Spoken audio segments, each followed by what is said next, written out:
Hello दोस्तों, स्वागत है हमारे YouTube channel Atul trick mathematics and science. जो कि दोस्तों काफ़ी गैपिंग के बाद मैं अपने वीडियो को अपलोड करने जा रहा हूं, जो कि कई एरर टेक्निकल प्रॉब्लम्स या एचडी प्रॉब्लम्स के चलते मैं वीडियो को अपलोड नहीं कर पा रहा हूं, लेकिन आई प्रॉमिस मैं अब कंटिन्यू अपने वीडियो को अपलोड करूंगा। तो अपना यहाँ एक टॉपिक है जो कि हमारे मेनली साइंस के लिए बहुत ही इम्पॉर्टेंट है, ग्रेविटेशंस या ग्रेविटेशनल्स। ग्रेविटेशंस होता क्या है भाई मेरे? सिंपल एनालिसिस अगर मैं करूँ तो इसको कई सारे वैज्ञानिक ने अपने अपने मत दिया, लेकिन अगर मैं ऐसे अगर सिंपली इसको जूम करना चाहूँ, अगर समझना चाहूँ तो क्या बोल सकता हूँ कि जैसे मैंने लिया कोई मास, एक द्रव्यमान है, एक पिंड है जिसका मास कितना है, m1 है। मान लिया मैंने मास इसका कैपिटल M है, और दूसरा मैंने पिंड लिया सेम इसी प्रोसेस में, उसका मैंने माना मास है स्मॉल m। क्लियर है? मैं बोल क्या रहा हूँ कि मैंने दो पिंड लिया और एक का मास है m स्मॉल m, एक का कैपिटल M, एक का स्मॉल m। तो बोल सकता हूँ ब्रह्मांड में स्थित किन्हीं दो पिंडों के द्रव्यमान के कारण उनमें एक दूसरे को आकर्षण करने के लिए एक बल लगता है। बोल सकते हो कि द्रव्यमान के कारण उनमें आकर्षण करने के लिए एक बल लगता है, जिसे बोल सकते हैं गुरुत्वाकर्षण बल। बोल सकते हो जैसे इस पिंड में ये हमारा द्रव्य, इसका जो कुछ मास होगा, कुछ सपोर्टेड इसका मास होगा। इन दोनों के अट्रैक्शन होने के लिए इन दोनों के बीच एक बल वर्क करता है, जिसे हम बोलते हैं ग्रेविटेशनल फोर्स या गुरुत्वाकर्षण बल। आई होप दोस्तों ये क्लियर होगा आपको। गुरुत्वाकर्षण बल बोल सकते हो किन्हीं दो पिंडों के बीच जिनमें द्रव्यमान होता है उनमें एक बल कार्य करता है, अट्रैक्शन फोर्स कार्य करता है, जिसे बोल सकते हैं गुरुत्वाकर्षण बल। ये क्लियर है? यहाँ से मुझे क्लियर हुआ होगा कि इसमें मास होता है और दो पिंड होते हैं जिनमें मास प्रेजेंट होता है। अगर मास नहीं होगा तो भाई ग्रेविटेशन फोर्स यूज कार्य नहीं कर पाएगा वहाँ। तो जाहिर सी बात है, मतलब कंपलसरी अपने लिए कि दो, अगर जो हम पिंड ले रहे हैं, किसी भी दो पिंड, छोटा हो बड़ा हो, कोई मतलब ये जरूरी नहीं है कि बड़े पिंड रहे, छोटा पिंड भी लगता तो हम और आपके बॉडी में भी लगता है, लेकिन बहुत ही मिनिमम लगता है। क्यों बहुत ही कम लगता है, इसलिए हमको आभास नहीं होता। दैनिक जीवन में आप देखते हो हमारे और हमारे फ्रेंड के बीच भी ग्रेविटेशनल फोर्स वर्क करता है, बट अपने को इफेक्ट नहीं कर पाता है, क्योंकि बहुत ही नॉर्मल कंडीशंस में होता है। सेम प्रोसेस में देखता हूँ कि ये जो अपना ग्रेविटेशनल फोर्स का ये थ्योरी यार बोल सकते हो, इसको किसने डिफाइन किया, ग्रेविटेशनल होता क्या है? तो सर्वप्रथम इसे डिफाइन करने वाले हैं भैया, ये तो जनरल कंडीशंस के क्वेश्चन आप लोग को ही पता होगा कि आइजैक न्यूटन्स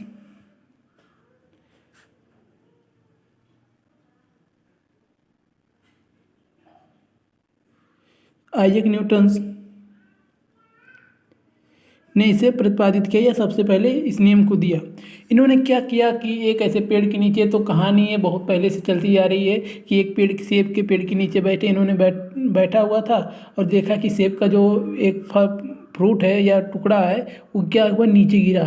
तो देख रहे हैं भाई ये नीचे गिरा, ऊपर क्यों नहीं जा रहा। इसी पर सोचते सोचते इन्होंने एक नियम अपना प्रतिपादित किया, जिसे बोलते हैं गुरुत्वाकर्षण का नियम, या बोल सकते हो सार्वत्रिक गुरुत्वाकर्षण नियतांक है। बहुत सारे इन्होंने अपने नियम के अकॉर्डिंग प्रोसेस दिया है। तो आप जैसे जो मैं करना चाहूँ तो मैंने क्या किया भाई, सबसे पहले ग्रेविटेशंस होता है। ग्रेविटेशंस क्या होता है? कोई भी अपना दो बॉडी होते हैं जिनमें मास प्रेजेंट होते हैं, उनके बीच एक फोर्स लगता है या अट्रैक्शन फोर्स लगता है, जिसे बोलते हैं ग्रेविटेशनल फोर्स। सर्वप्रथम इसे आइजैक न्यूटन ने प्रतिपादित किया। अब देखते हैं, एक अपना टर्म आता है universally law of gravitations. Universal law of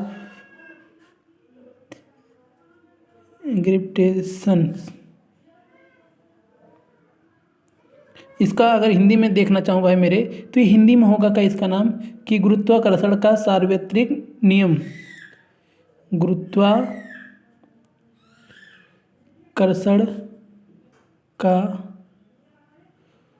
सार्वत्रिक नियम। अब अपने को जानना है गुरुत्वाकर्षण का सार्वत्रिक नियम बताता क्या है। ये हमारे न्यूटन भाई साहब, इन्होंने भी इसी नियम को ये दिए थे कि गुरुत्वाकर्षण का सार्वत्रिक नियम बोलता है क्या है अपने को, कि हमारे ब्रह्मांड में उपस्थित कोई भी दो पिंड हो, मैंने माना एक पिंड ये है और दूसरा पिंड ये है। मैंने भी इसके पहले वाले टर्म में क्या बताया कि दोनों में कुछ ना कुछ तो मास होगा भाई मेरे। हो सकते हो इसमें मास मैंने बताया कि कैपिटल M है, इसमें क्या है स्मॉल एम है, ये क्लियर है। कैपिटल एम स्मॉल एम दोनों में मास है, इन दोनों के बीच कुछ डिस्टेंस होगा, इन दोनों के बीच कोई डिस्टेंस का होगा, मान लिया डिस्टेंस डी है। इन्होंने बताया कि इन पिंड पर लगने वाला बल, इन पिंड पर लगने वाला बल इनके मास के गुणनफल के अनुक्रमानुपाती होता है, मतलब डायरेक्टली प्रोपोर्शनल होता है। कहने का मतलब इनमें जो मास होता है मास के गुणनफल के अनुक्रमानुपाती होता है जो लगने वाला बल होता है। तो M is capital M into small M, ये क्लियर है अपना। और फिर आगे बोल रहे हैं कि जो ये फोर्स होगा जो हमारी दूरी है दोनों पिंडों की उनके वर्ग के व्युत्क्रमानुपाती होता है। बोल सकते हो कि व्युत्क्रमानुपाती होता है। कहने का मतलब अगर मेरा फोर्स बढ़ेगा डिस्टेंस क्या होगा, कम होगा, और डिस्टेंस बढ़ेगा तो फोर्स कम होगा। और यहाँ होगा अगर फोर्स बढ़ रहा है तो इसका द्रव्यमान भी साथ साथ बढ़ेगा, इंक्रीज करेगा। कहने का मतलब अगर फोर्सेज इंक्रीज कर रहा है तो हमारा मास भी इंक्रीज करेगा। और यहाँ अगर फोर्स मेरा इंक्रीज कर रहा है तो ये हमारा डिस्टेंस जो होगा डिक्रीज होगा। क्लियर होगा। आई होप ये बेसिक सा कॉन्सेप्ट आप लोगों को क्लियर हुआ। हम इन दोनों को अगर कंपेयर करें तो कंपेयर करेंगे तो हमारा निकल कर क्या आएगा, यह बराबर यह directly proportional capital M into small M बटे डी स्क्वायर, ये क्लियर है। अगर मैं इस प्रोपोर्शनल को हटाना चाहूँ तो यहाँ एक कांस्टेंट वर्क करता है जिसे हम बोल सकते हैं G capital M small M बटे डी स्क्वायर। ये अपना बेसिक सा फार्मूला निकल कर आता है फोर्स के लिए। तो यहाँ से मैं जी होता क्या है भाई मेरे, तो देखेंगे मेरे प्यारे दोस्तों, जी अपना जो होता है ये बोल सकते हो यूनिवर्सली ग्रेविटेशनल कांस्टेंट या बोल सकते हो सार्वत्रिक गुरुत्वीय स्थिरांक, इंग्लिश में से बोल सकते हैं यूनिवर्सल ग्रेविटेशनल कांस्टेंट या यूनिवर्सली ग्रेविटेशनल कांस्टेंट, ये क्लियर है। मेरे प्यारे दोस्तों इसका जो अपना आता है इसका वैल्यू जो होता है 6.67 10⁻11 न्यूटन मीटर स्क्वायर के जी की पावर -2, ये क्लियर। इस वैल्यू को किसने दिया था भाई मेरे, ये बहुत ही इंपॉर्टेंट क्वेश्चन है, किसी भी एग्जाम में ये पुटअप कर सकता है क्वेश्चन आज के लिए। तो इसका दिमाग में मेंटेन रखना कि इसे हेनरी कैवेंडिश ने दिया। क्लियर है। आई होप जितना अभी तक मैंने डिस्कशन किया सब टॉपिक क्लियर होगा। और जो भी अगर प्रॉब्लम्स आएंगी तो वीडियो के एंड में आप लोग ज़रूर कमेंट कीजिएगा। तो हम बढ़ते हैं दोस्तों अपने अगले टॉपिक की तरफ। अगर मैं इस पर देखता हूँ इसको मैं कैसे डिफाइन कर सकता हूँ दोस्तों, मैं इसको अगर डिफाइन करना चाहूँ तो बोल सकता हूँ इसको मैं डिफाइन कैसे कर सकता हूँ। तो सिंपल सा होता है, देखेंगे दोस्तों है विश्व का प्रत्येक पिंड अन्य पिंड को एक बल से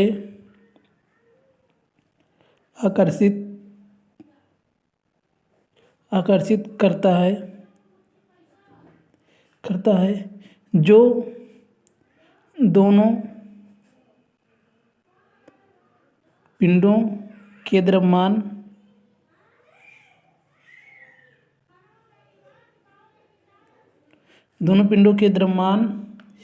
के गुणनफल के समानुपाती। अभी मैंने ऊपर भी इसका डिस्कशन किया है कि जो होते हैं फोर्सेस के अनुक्रमानुपाती हैं, दोनों जो मास होता है मास का गुणनफल होता है अनुक्रम समानुपाती होता है, या इसे बोलते हैं अनुक्रमानुपाती होता है, तथा उनके बीच की जो दूरी होती है दोस्तों, अभी मैंने बताया कि वर्ग दूरी जो होती हैं वो वर्ग के व्युत्क्रमानुपाती होते हैं, इनडायरेक्टली प्रोपोर्शनल होता है।